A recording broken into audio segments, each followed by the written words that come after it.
নতুন মানুষের খুব আদর যত্ন করতেছে দেখি। তুই কেন আমার সাথে ঝামেলা করতেছিস বল। আজ থেকে এই সন্তানের যত খরচ লাগে সব আমি দেব। সময় পাল্টে গেছে, আমি আর ওরা চিনতে চাই না। তুমি দরকার হলে তোমারই অফিসে আমাকে একটা চাকরি দিয়ে দাও, এটার মাধ্যমে তো অন্তত আমি তোমাকে একটাবার দেখতে পারবো। তুমি এখন এইটাই চাও অফিসের সবাই আমার নিয়ে হাসাহাসি করবে? আসলে চাইতাম যে তুই গরিব হবি, কিন্তু তুই এতটা গরিব হবে আমি কখনো কল্পনা করতে পারিনি। বাচ্চাটা এত সুন্দর, একদম অনেকের মতো চেহারা। অনেক আমার সন্তানটারে শেষটা দেখতে চাই না।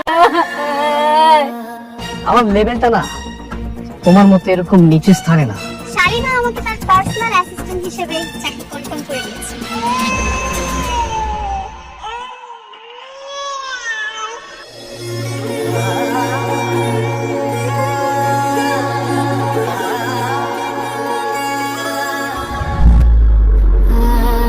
আপনি কে?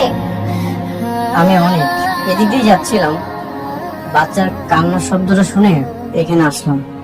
অনেক সুন্দর মাশাআল্লাহ। আসলে একা মানুষ তো, আমার স্বামী বাইরে কাজকর্ম করে, বাচ্চা সামলায় সব দিক দেখতে হয়। ছোট শিশু, একটু যত্নে রাখবেন। ওর মুখটা অনেক মায়া ভরা। ওকে যখন বুকে নিলাম কেমন জানি আপন আপন মনে হচ্ছিল। কিন্তু বলেন ভাই, এর আগে আমার 2টা বাচ্চা মরা হয়েছে, তারপর আমি ওরে পাইছি। ওরে আমার জীবন দিয়ে হইব যত্নে রাখবো।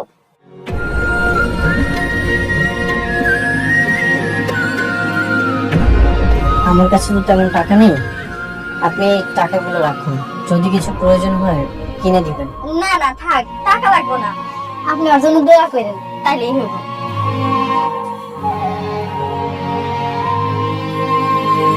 বাবা কান্দেন না বাবা। ও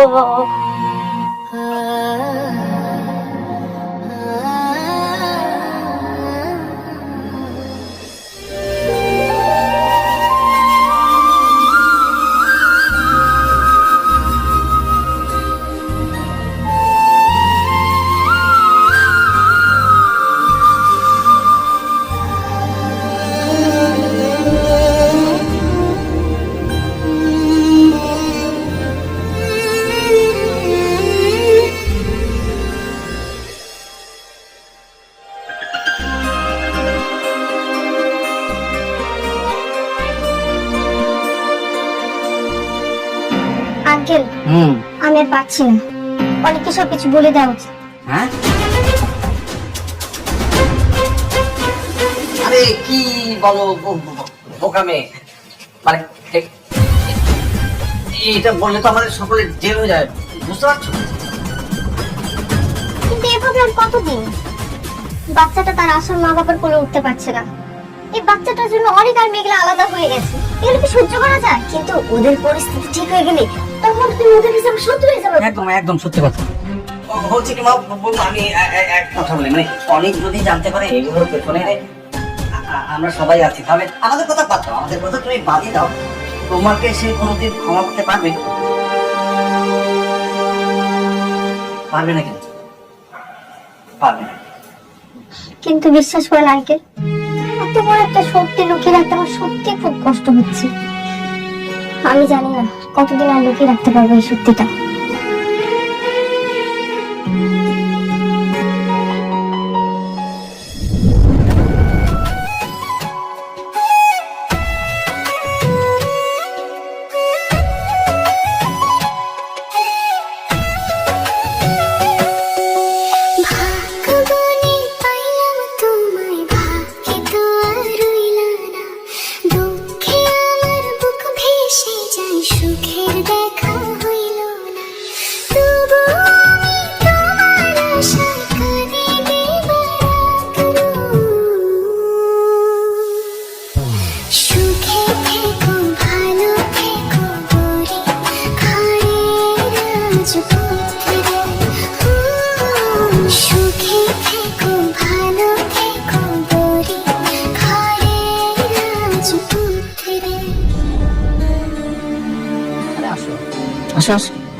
ও সরি, অনুমতি ছাড়াই চলে আসলাম।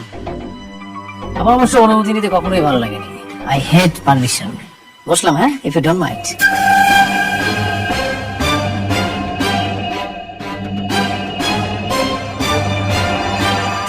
দাওয়াত দিতে আসলাম। আমার বিয়ে ঠিক হয়েছে, আগামী শুক্রবার রাতুলের সাথে আমার বিয়ে। আগে তো তুই ফকিনি ছিলে, তাই বড় জোর জন্মদিনে দাওয়াত দিতাম। এখন যেহেতু আমাদের লেভেলে আসছিস, তাই দাওয়াতটা দিতে আসি। বাহ, খুব ভালো কথা। যেমন কুৎসিত তোর মনটা, ঠিক তেমন কুৎসিত মনের জীবন সঙ্গী বাচ্চা নিছিস। খুশি হয়েছি। তোমার অনেকের থেকে কিন্তু আমি বেশ ভালো আছি। আচ্ছা, তাই না? একবার শান্তা, একবার নকুল শালিমা, আর একবার সম্পত্তির জন্য আমারে, এখন আবার আমারই বান্ধবী টাকার জন্য নীলারে বিয়ে করা। ভালো তো, ভালো না? দেখ মেঘলা, বাজে অপবাদ দিবি না।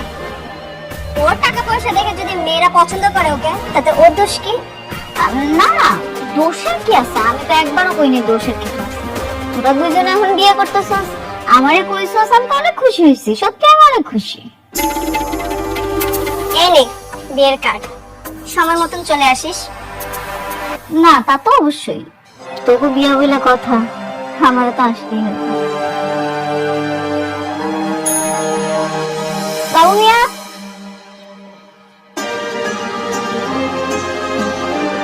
ম্যাডাম ডাকছেন?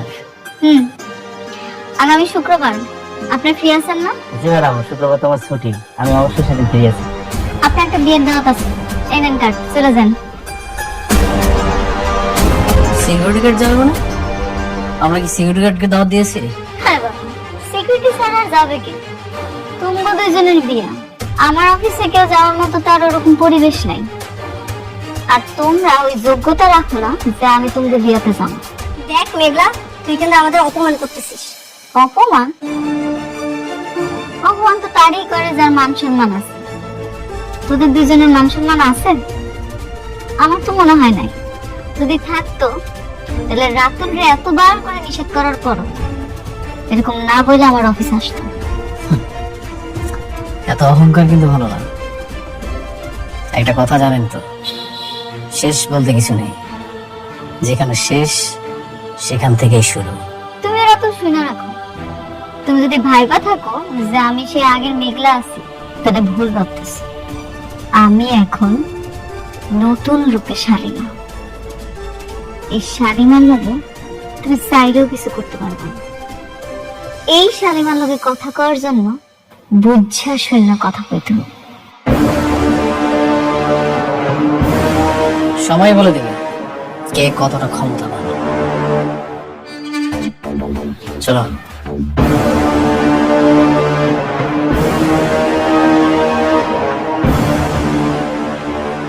আপনি জান।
বৃষ্টি, তুমি এত রাতে এখানে? হ্যাঁ, আমি তোমার জন্য রান্না করে নিয়ে আসলাম। তুমি এখানে তো কষ্ট করে আছো, আর আমি বাসে কিভাবে থাকি বলো? তুমি এখন খাবারটা খেয়ে নাও, এসব তোমাকে খেতে হবে না, রেখে দাও। এমন এখন দরকার নেই, আমি রান্না করতে পারি। আর যেটা খাচ্ছি এই খাবার অনেক শান্তি আছে। আমার কোনো সমস্যা হচ্ছে না। আমি এত ভালোবেসে তোমার জন্য নিজ হাতে রান্না করে নিয়ে এসেছি, আর তুমি খাবে না? আমার ভালোবাসা কি কোনো মূল্য নেই তোমার কাছে? আচ্ছা, একটা কথা বলি, বলো। তুমি আমার সাথে প্লিজ বাসায় চলো, আর না হলে আমি এখানে থাকবো। আমি তোমাকে ছাড়া থাকতে পারছি না, প্লিজ। না, আমি তোমাদের ওই বাসায় যাবো না। আমি যে পাপ করেছি সে প্রায়শ্চিত্ত আমাকে করতেই হবে। আমার সন্তান আমার পাশেই ছিল, কিন্তু আমি বুঝতে পারিনি আমি অনেক বড় পাপ করে ফেলেছি। আমাকে এই প্রায়শ্চিত্ত করতেই হবে। আমি যদি পিতৃ পরিচয়টা দিতাম তাহলে মেয়েটা হসপিটালে ভর্তি হতো, কোনো সমস্যা হতো না। কিন্তু আমি এটা কি করলাম? আমি অনেক বড় পাপ করে ফেলেছি, আমাকে এই প্রায়শ্চিত্ত করতেই হবে।